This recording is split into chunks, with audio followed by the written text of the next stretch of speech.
Peter Bryan was given 2 life sentences in prison. Why, you wonder? A cannibal who killed 3 people, ate a victim's brain fried in butter. He stated it was really nice, and that gave him the name Peckish Pete.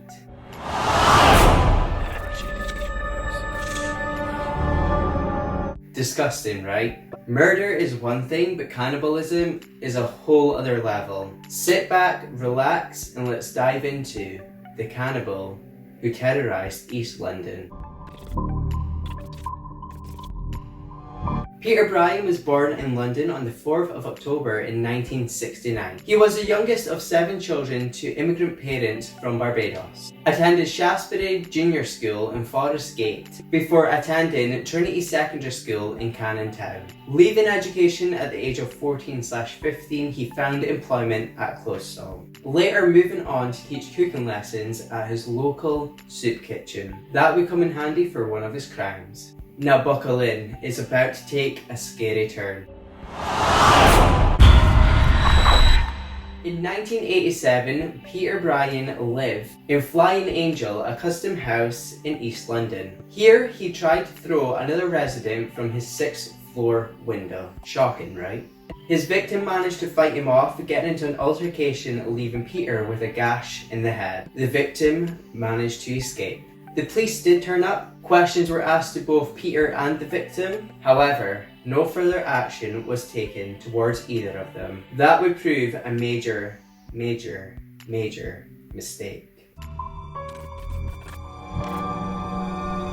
Peter Bryan admitted to the unlawful killing of 21-year-old shop assistant Nisha Shah. In 1993, Nisha was beaten to death with a hammer. In this extremely gruesome attack, Peter attacked his victim and struck her in the head at least 6 times. He pleaded guilty to manslaughter on the grounds of diminished responsibility.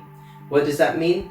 Diminished responsibility means the suspect claims to have an unbalanced mental state, thus making a person less answerable to a crime. This means they can get less time on their sentence but doesn't classify them as insane. He was sent to Rampton Hospital in 1994. In 2001, nursing staff claimed that there was an extreme improvement in his behaviour, attitude, maturity, relationships, anger, and insight. In 2002, after a mental health review tribunal, he was moved to the Riverside Hostel in North London. Here, he was allowed his own set of door keys and to come and go as he pleased, with minimal supervision. Why allow a known killer back in society, give him access to come and go when he pleases from his own place, and not supervise who he's coming into contact with? Recipe for disaster, if you ask me. In 2004, Peter walked out of his mental health institute that he was staying in Newham and carried out one of the most horrific acts of murder possible.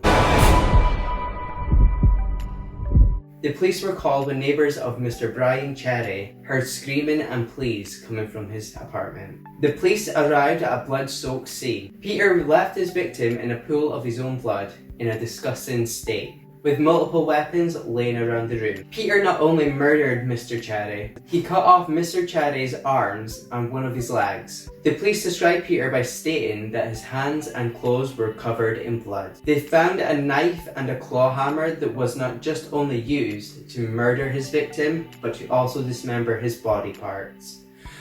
Ugh. Ugh.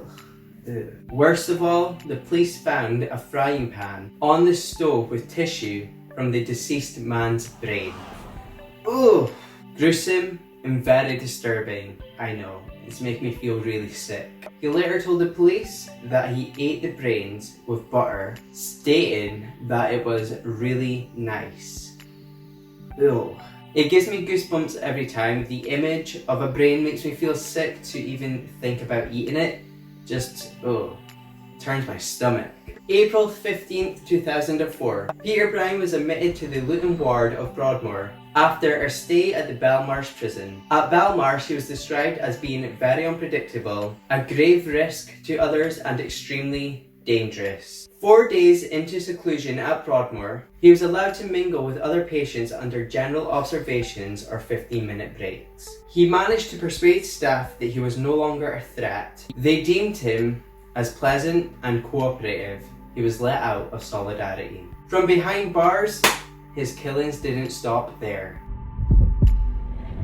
A few weeks into his stay at Broadmoor, while unsupervised, Peter Bryan strangled 60-year-old Richard Loudwell. An inquest in 2012 later revealed that Peter smashed Mr. Loudwell's head off of the floor and tied a ligature around his neck so he wouldn't make any noise. The 60-year-old was later taken to hospital with severe life-threatening injuries. He died 41 days later on June 5th, after never regaining consciousness after the vicious attack. Peter Bryan told a coroner that he managed to get Mr. Loudwell from behind, put a ligature around his neck so he wouldn't make any noise, then smashed his head. The coroner went on to say that Peter had been thinking about doing this for a number of days before. If he wasn't interrupted, he was going to eat Mr. Loudwell's flesh. That is actually so horrifying. Oh, I can't imagine that. Peter Bryan was later described as being chillingly manipulative. He pleaded guilty to manslaughter to Mr. Cherry and Mr. Loudwell's deaths. However, on the grounds of diminished responsibility, he was ordered to serve 2 life sentences in prison.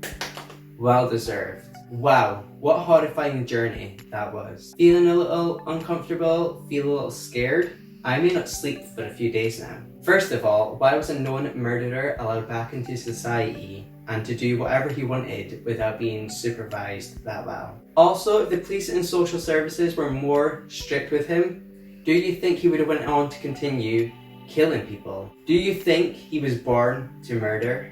Let me know in the comments down below. This man was obviously very clever and very calculated. He knew who to attack and how to attack them. The basis of claiming diminished responsibility for me just seems like a cop-out and an excuse to say this is why I've committed these types of crimes.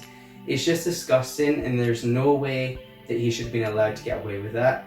Even if there is something going on in his head, he knew what he was doing and who he was doing it to. So that was a sickening story of the cannibal who terrorised East London, Peter Bryan. I'm gonna have a few sleepless nights now, but I hope you've enjoyed this video. Be awesome, stay awesome, like, subscribe, and watch out for the cannibals. They're coming to eat you.